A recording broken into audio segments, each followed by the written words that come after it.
I need to tell someone about this before I lose track of what's real. 3 weeks ago, I started finding audio recordings on my phone that I never made. Not random recordings. Recordings of me. My voice. Talking about things I don't remember saying. At first, I thought I was doing it in my sleep or something. You know, like sleep texting, but worse. But then I listened closer. In one of team, I'm describing my morning routine in detail. What I ate for breakfast, the exact time I left my apartment. The route I took to work, things I would never just record myself saying. The file was dated 2 days before I found it. Timestamped at 3:47 a.m.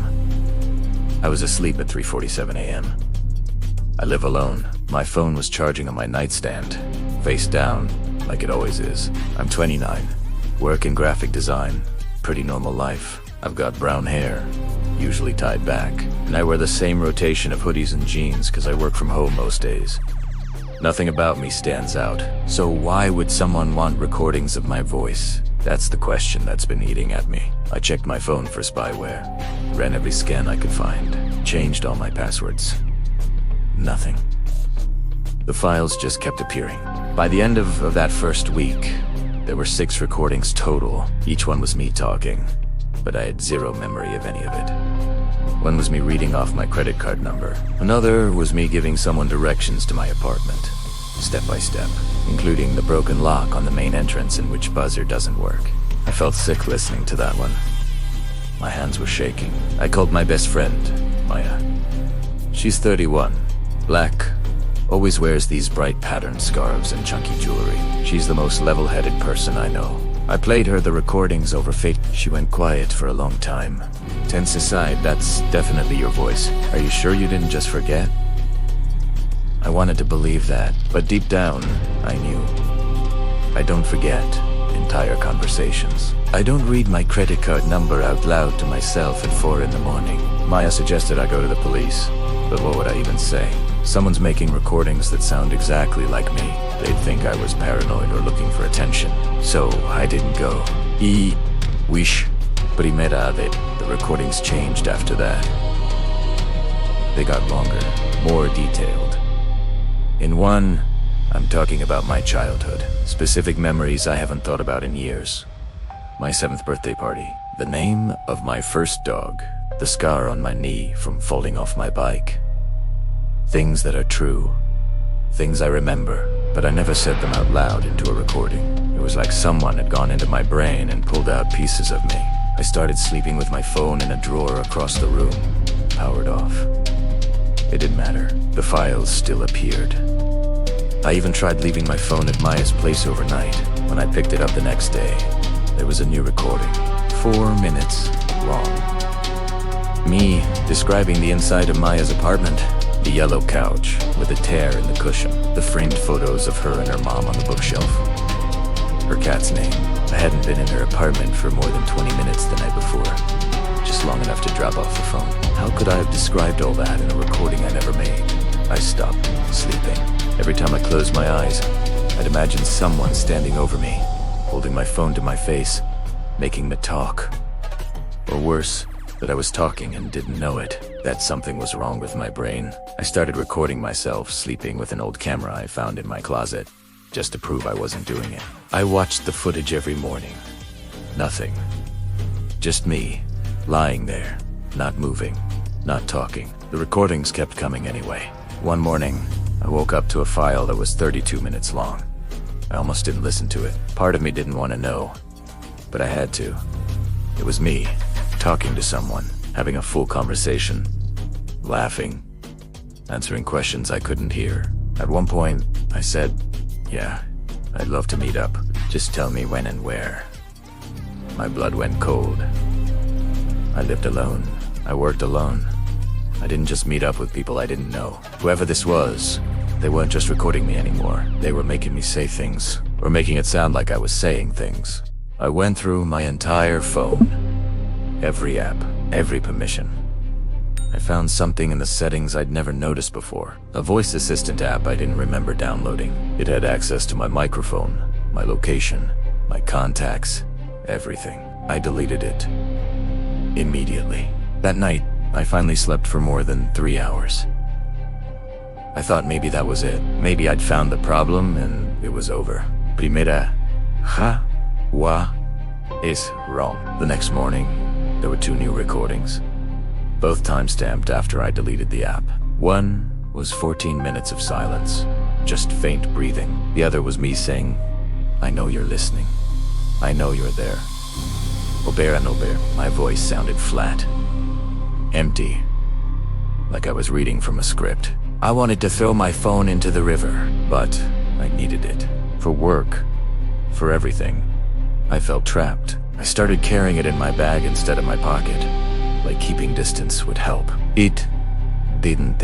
Maya convinced me to see someone, not the police, but a therapist. She said maybe I was dissociating or experiencing some kind of fugue state. I didn't think that's what it was, but I went anyway.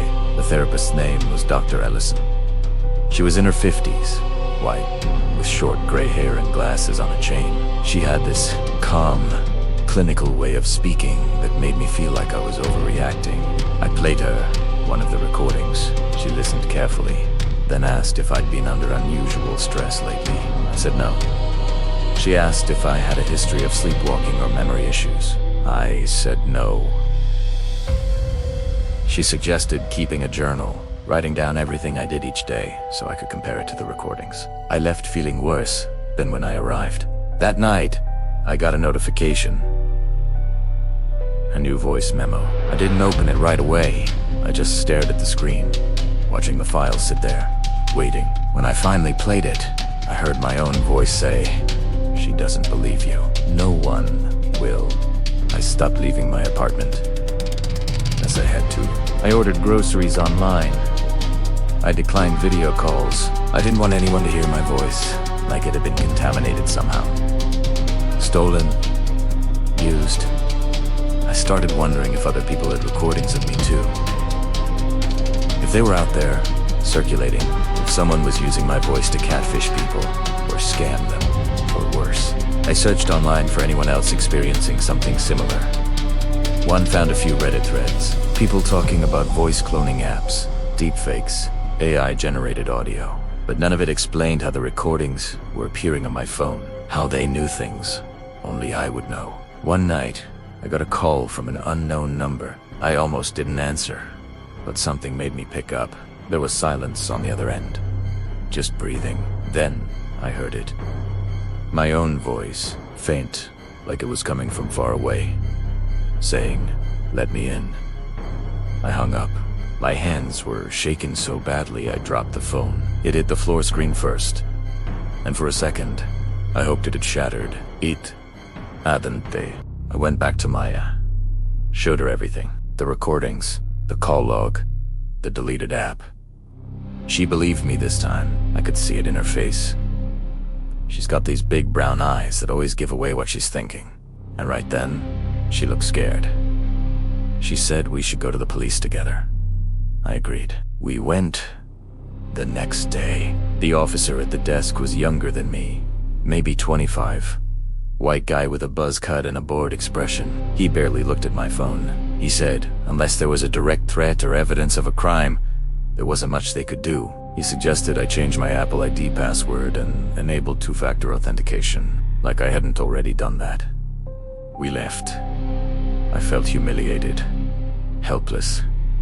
That night, Maya stayed over. We ordered pizza, watched bad TV, tried to pretend everything was normal. Around midnight, we both got a notification. A text from my number, sent to Maya. It said, "I'm right outside." We weren't expecting anyone. Maya looked at me. I looked at my phone, still in my hand. I hadn't sent anything. We checked the peephole. The hallway was empty. We checked every window, every lock. Nothing. But the text had come from my number. My actual number, Magica Gid Italiano. My phone didn't ring. Instead, we heard ringing from somewhere else. Faint. Close. It was coming from inside the apartment. We followed the sound to the closet near the front door. I never used that closet. It was full of old coats and boxers I had unpacked since I moved in 2 years ago. Maya opened it. There, on the floor, half buried under a winter jacket, was a phone. An old iPhone, cracked screen, no case. It was ringing. My name was on the screen. I didn't touch it. Maya didn't either. We just stood there, staring, until it stopped ringing and went to voicemail. Then it started playing a recording, my voice, saying, "You should have listened sooner." The phone wasn't mine. I'd never seen it before. But it had my voice, my number, my everything. Maya grabbed it with a dish towel, like it was evidence. We turned it off and put it in a Ziploc bag. We didn't sleep that night. We just sat on the couch, lights on, door locked, waiting for morning. When the sun came up, we went back to the police. Different officer this time. Older, white woman with short blonde hair and a no-nonsense attitude. She took the phone, listened to our story, and actually seemed concerned. She said they'd look into it. Run prints. Check for spyware. She gave me a case number and told me to call if anything else happened. I felt a tiny bit of relief. Maybe this was real. Maybe someone would finally do something. We went back to my apartment. Primera de coffee, we sat in silence. Then my laptop chimed. An email notification. From myself, the subject line said, "You're not going to like what you find." I opened it. There was a video attachment. I clicked it. It was me, sitting in my apartment, talking to the camera, describing every step I'd taken over the past 3 weeks. Every recording, every conversation, every moment of paranoia. Like I'd been documenting it myself, but I hadn't. I didn't even own a webcam. The video was 20 minutes long. In it, I looked tired. My hair was messier than usual. I was wearing the same hoodie I'd worn 2 days ago. I talked about the recordings like they were a project I was working on. Like I was proud of them. At one point, I smiled and said, "It's amazing what you can do with the right software." I felt like I was watching a stranger, but it was me, my face, my voice, my apartment. Maya watched over my shoulder, her hand on my arm. She kept whispering, "That's not you. That's not you." But it looked like me. It sounded like me. What if it was me? What if I'd been doing this the whole time and didn't remember? What if I was losing my mind and this was all some elaborate breakdown I was having? I started crying. I couldn't stop. Maya held me and kept saying it wasn't real, that someone was messing with me, that we'd figure it out. But I didn't believe her. I didn't believe anything anymore. The police called 3 days later. They'd analyzed the phone. No prints except mine and Maya's from when we handled it. The spyware they found was sophisticated, custom-made, untraceable. They said it looked like someone had been planning this for months, maybe longer. They asked if I had any ex-partners, former roommates, anyone with a grudge. Primera. Said? No, I've been single for 2 years. I don't have drama. I'm boring. The detective, a middle-aged black man with kind eyes and a deep voice, said, "Someone thinks you're interesting." That made it worse. I asked what I should do. He said, "Change everything. New phone, new number, new locks, new email." He said to be careful who I trusted. He said, "Sometimes the person doing this is closer than you think." I thought about everyone I knew, my coworkers, my neighbors. Maya? I hated myself for even considering her, but the doubt was there now, planted. I did what he said. New phone, new everything. I stayed with Maya for a week while I changed the locks on my apartment. I barely left her guest room. I stopped posting online. I deactivated all my social media. I wanted to disappear. For 5 days, nothing happened. No recordings, no emails, no calls. I started to think maybe it was over. Then, on the 6th day, Maya came into the guest room holding her phone. She looked pale. She said, "You need to see this." It was a voice message, sent to her from a number she didn't recognize. She played Italiano. It was my voice. But I was in the room with her. I wasn't on the phone. In the recording, I was saying, "Thank you for keeping us safe. I'll take it from here." Maya's hands were shaking. She said, "What does that mean?" I didn't know, but I felt it. That sick, cold feeling you get when you realize something is very, very wrong. That night, I packed my things. I told Maya I was going to my parents' place, a few states away. She tried to convince me to stay, but I couldn't. I couldn't put her in danger. I couldn't trust anyone. I'm at my parents' house now. They're in their 60s, both retired, living in a quiet suburb where nothing ever happens. I haven't told them everything. Just that I needed a break. They think I'm stressed from work. I've been here for 4 days. No recordings. No calls. No emails. I'm starting to feel like I can breathe again. But last night, I heard something. I was lying in bed, scrolling on my new phone, when I heard my voice. Faint. Coming from downstairs. I froze. I listened. It was me, talking. But I wasn't talking. I crept to the top of the stairs and looked down. The TV was on in the living room. My dad must have left it on, but the voice wasn't coming from the TV. It was coming from his phone, sitting on the coffee table. I went down and picked it up. There was a voice memo playing. My voice, saying, "I'm here now. You don't have to worry anymore." I looked around the dark living room. The front door was locked. The windows were closed, but I didn't feel alone. I don't know what to do anymore.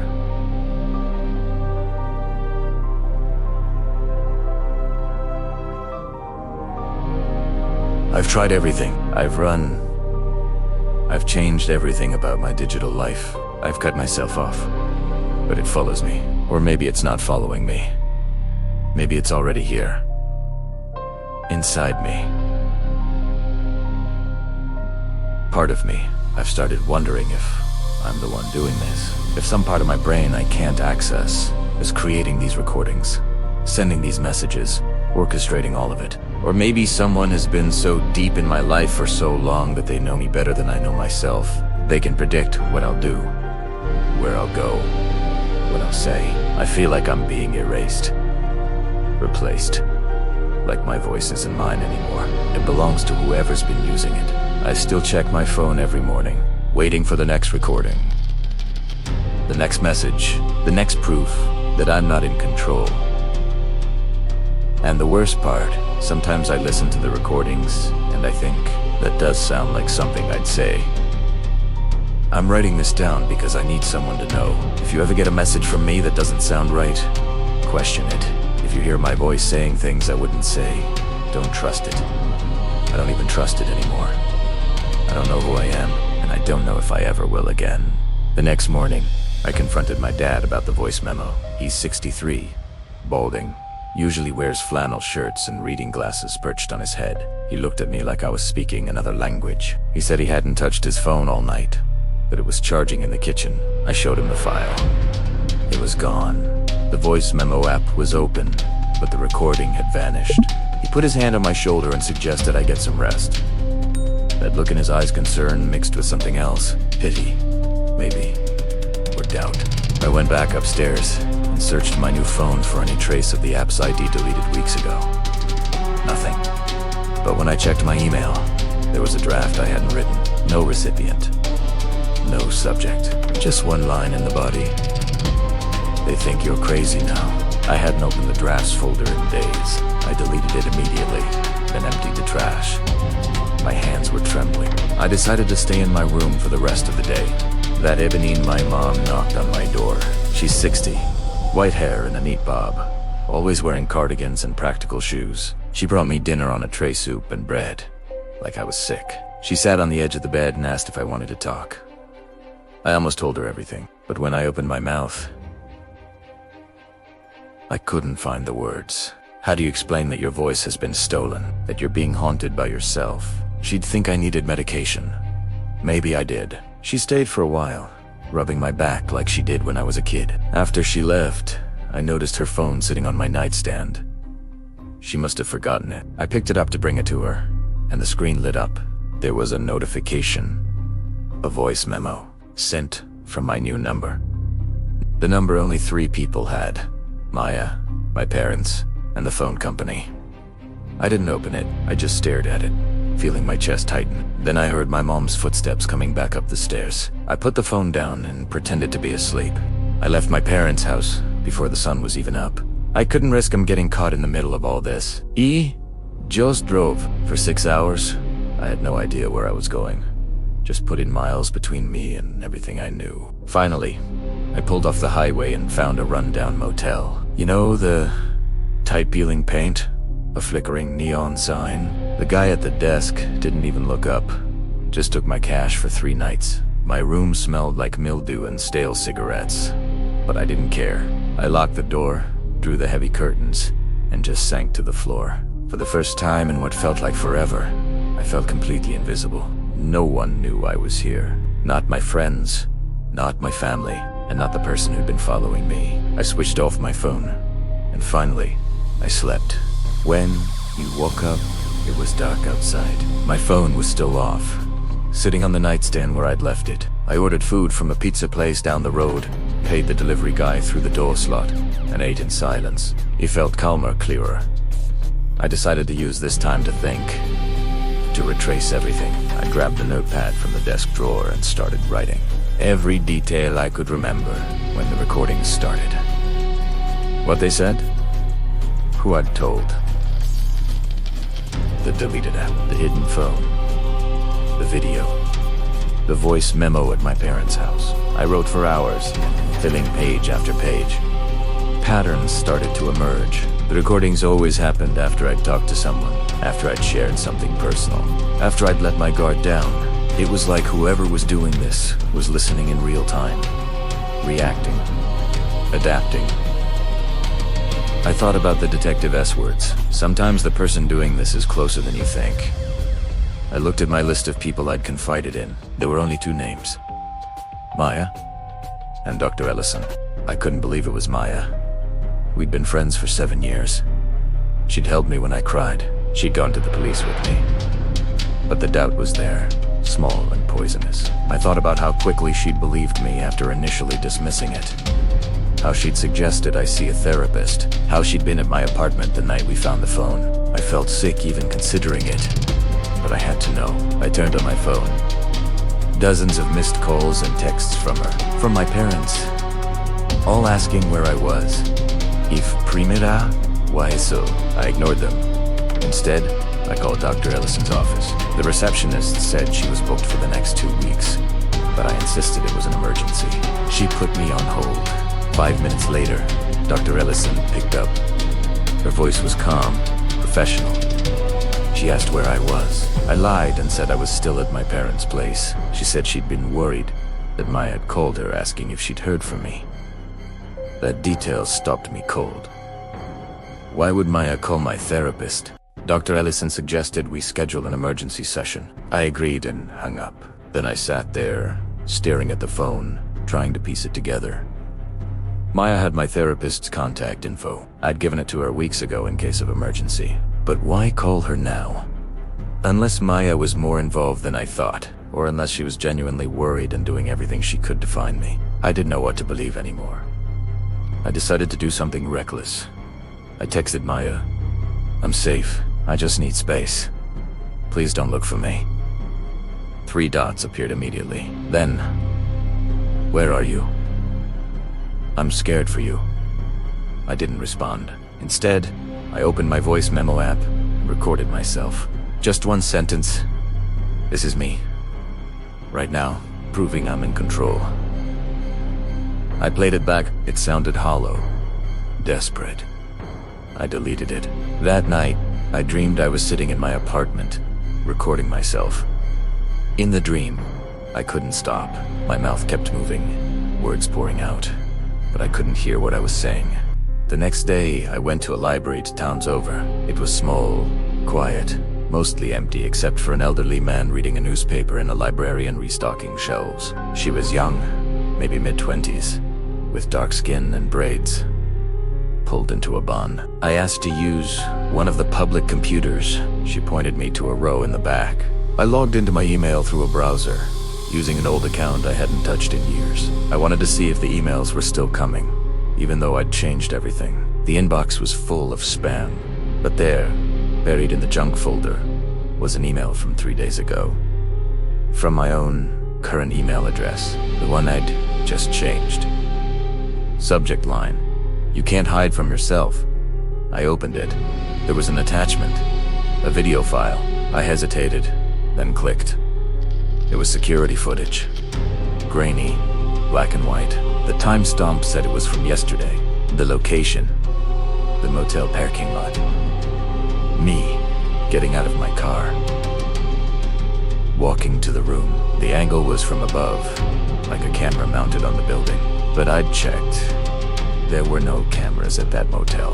The heavy wooden doors of the library slammed shut behind me. I didn't look back. Just fumbled for my keys. My hands shaking so badly I almost dropped them. The motel room wasn't safe anymore. I had to get out. I had to get away. The car engine roared to life, and I peeled out of the parking lot, tires squealing on the wet asphalt. My heart was a drum against my ribs. Then, my phone rang. Unknown number. I almost ignored it, but something made me answer. "Hello," I whispered. Silence. And then a voice. My voice. It was me, but distorted, cold. "Don't look in the rearview mirror," it said. A chilling echo of my own thoughts. I slammed the phone down, my breath catching in my throat. I couldn't resist. My eyes flickered to the mirror. There was nothing there, just an empty road, stretching into the darkness behind me. But I knew I wasn't alone. I ended up in a city I'd never been to before, big enough to disappear in. I checked into a hotel using a credit card I rarely used, under my real name. I didn't care anymore. Hiding wasn't working. I needed a new plan. I needed help.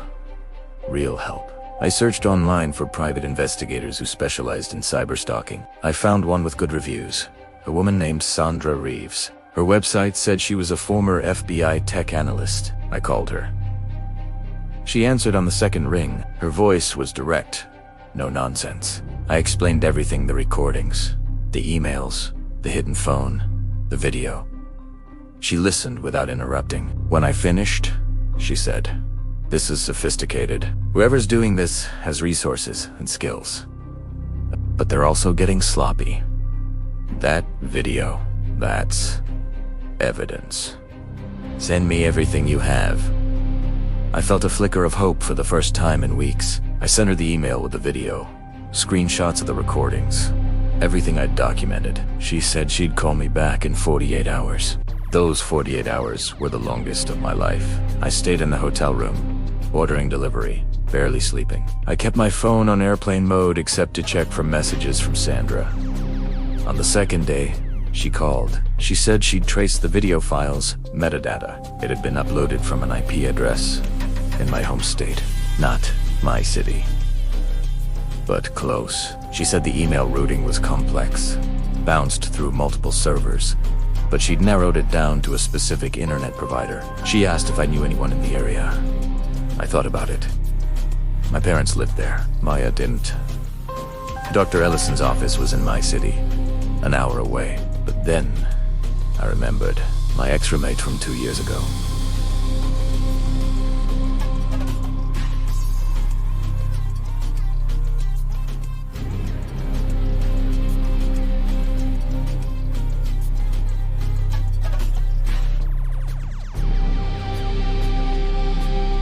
Jenna. We'd lived together for 8 months before I moved out. It hadn't ended badly. We just drifted apart. She was 27, white, with dyed red hair and a nose ring, worked in IT. Had access to all my passwords at one point because we shared streaming accounts. I'd forgotten about her completely. Primera, told Sandra, she said. "I need everything you remember about her." I told Sandra everything I could recall about Jenna. How we'd met through a roommate finder app. How she was quiet, spent most of her time in her room coding or gaming. How she'd sometimes mentioned work projects involving data analysis and network security. I remembered she'd asked to borrow my laptop once when hers was being repaired. I'd said yes without thinking twice. What if she'd installed something then? What if she'd been planning this for 2 years? Sandra said she'd look into it and told me to stay where I was. But I couldn't just sit there. I needed to know. I searched for Jenna online. Her social media was Sparza Facebook profile that hadn't been updated in months. A LinkedIn showing she worked for a tech consulting firm. No photos of us, no mention of our time as roommates. It was like I'd been erased from her history. Or maybe I'd never mattered enough to be included. I found her company's website and called the main number. The receptionist said Jenna no longer worked there. She'd left 6 months ago. 6 months ago. Right around the time I'd started noticing small things. My phone battery draining faster than usual. Apps I didn't remember downloading. I dismissed it as my phone getting old. But now it felt like a timeline, like everything had been building to this.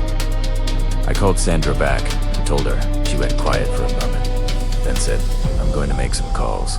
In the meantime, do not contact Jenna. Do not go looking for her. If Tisisa confronting her could be dangerous." But I was already looking. I found an address listed under her name from a public records search. It was in a small town, 40 minutes from where my parents lived. I stared at the address, memorizing Italiano. Sandra called back an hour later. She said Jenna's former employer had flagged her for potential misuse of company resources before she left. Nothing criminal, but enough to make them let her go quietly. She'd been accessing employee data without authorization. Building profiles. Sandra's voice was serious when she said, "I think we found your person." I knew I shouldn't go. Sandra had explicitly told me not to, but I couldn't help myself. I needed to see her, to confront her, to understand why. I drove to the address the next morning. It was a small house on a quiet street, run down, with peeling siding and overgrown grass. Jenna's car was in the driveway, a beat-up Honda I recognized from when we lived together. I parked down the street and watched. For an hour, nothing happened. Then the front door opened. Jenna stepped out. She looked different, thinner. Her red hair was darker now, pulled back in a messy ponytail. She wore sweatpants and an oversized hoodie. She walked to her car, got in, and drove away. I waited 5 minutes, then approached the house. The front door was locked, but a side window was cracked open. I hesitated. This was breaking and entering, but I'd come this far. I pushed the window open and climbed inside. The house was a mess. Stacks of papers, computer equipment, tangled wires everywhere. It smelled stale, like no one had opened a window in months. I moved through the living room carefully, trying not to disturb anything. On a desk in the corner, there were 3 monitors. All powered off, I pressed the space bar on the keyboard. The screens lit up. My face filled the center monitor. A photo of me from 2 years ago, when Jenna and I lived together. Around it, dozens of other photos. Me at coffee shops, me walk into my car, me through my apartment window. I felt bile rise in my throat. The other monitors showed spreadsheets, lists of dates and times, locations, notes, grocery store, las 4:47 p.m. coffee with Maya, 11:20 a.m. Left apartment, las 6:32. She'd been tracking me for months, maybe longer. I heard a car door slam outside. My heart stopped. I ducked behind the desk and peered through the blinds. Jenna was back. She was walking toward the house, phone to her ear.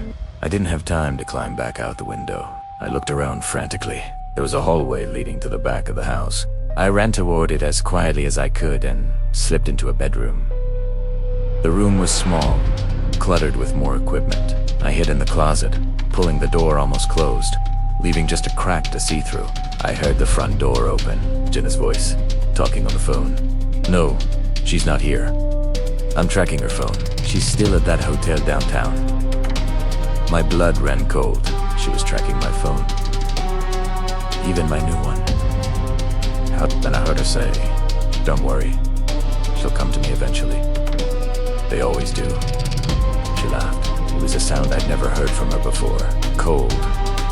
Detached. She hung up and I heard her footsteps moving through the house, closer to the bedroom. I held my breath. The door creaked open. She stepped inside. For a moment, she just stood there. Then, she walked to the desk and sat down. I could see her through the crack in the closet door. She opened her laptop and started typing. I stayed frozen in the closet for what felt like hours, but was probably 20 minutes. Jenna worked at her laptop, completely focused. I could see the glow of the screen reflecting off her face. She was listening to something through headphones. Then I realized what it was. My voice. She was playing back one of the recordings, tweaking it with editing software. I watched as she cut and spliced, making me say things I'd never said. My stomach turned. This was how she'd been doing it. Creating fake recordings, using real samples of my voice. Advanced deepfake audio. She was good at it. Too good. Finally, she stood up and left the room. I heard her go into what sounded like the bathroom. Water running. This was my chance. I slipped out of the closet and moved toward the hallway. I was almost to the living room when I heard the bathroom door open. I froze. Jenna stepped into the hallway. We locked eyes. For a second, neither of us moved. Then she smiled. I was wondering when you'd show up. I ran. I didn't think, just bolted for the front door. She didn't chase me. She just stood there, watching, that smile still on her face. I got to my car, hands shaking so badly I could barely get the key in the ignition. I drove away, checking the rearview mirror constantly. She didn't follow. I called Sandra while driving, told her everything. She said to go straight to the police, that we had enough now. I did. I went to the station in the city where I was staying, talked to a detective, showed him the photos I'd taken with my phone of Jenna's monitors. He took it seriously, said they'd send officers to her house. They did. But when they got there, the house was empty. The computers were gone. The papers, the equipment, everything. It was like she'd never been there. The landlord said Jenna had paid month to month and left no forwarding address. She'd vanished. The detective said they'd put out a search, but I could tell he didn't think they'd find her. I went back to my hotel and locked the door. That night, I got one final recording. My voice, calm and clear. This isn't over. I'm still here. I'll always be here. It's been 3 months since that day. The police never found Jenna. Sandra thinks she left the state, maybe the country. She said people like her obsessive, skilled, patient, they know how to disappear. I've tried to rebuild my life. New phone, new number, new apartment in a different city. I changed my name legally. Started therapy with a different doctor. I don't talk to Maya anymore. Not because I think she was involved, but because I can't trust anyone the way I used to. Sometimes I still check my phone in the morning, expecting to find a new recording. So far, nothing. But I know she's out there, watching, waiting. I hear my own voice sometimes in public videos. In recordings, people play on their phones and I freeze, wondering if it's really me, or if it's her, using my voice, pretending to be me. I've stopped recording myself entirely. I declined a podcast interview about my experience, because I could unbear to create more material she could use. My voice doesn't feel like mine anymore. It feels borrowed, stolen, and I don't know if I'll ever get it back.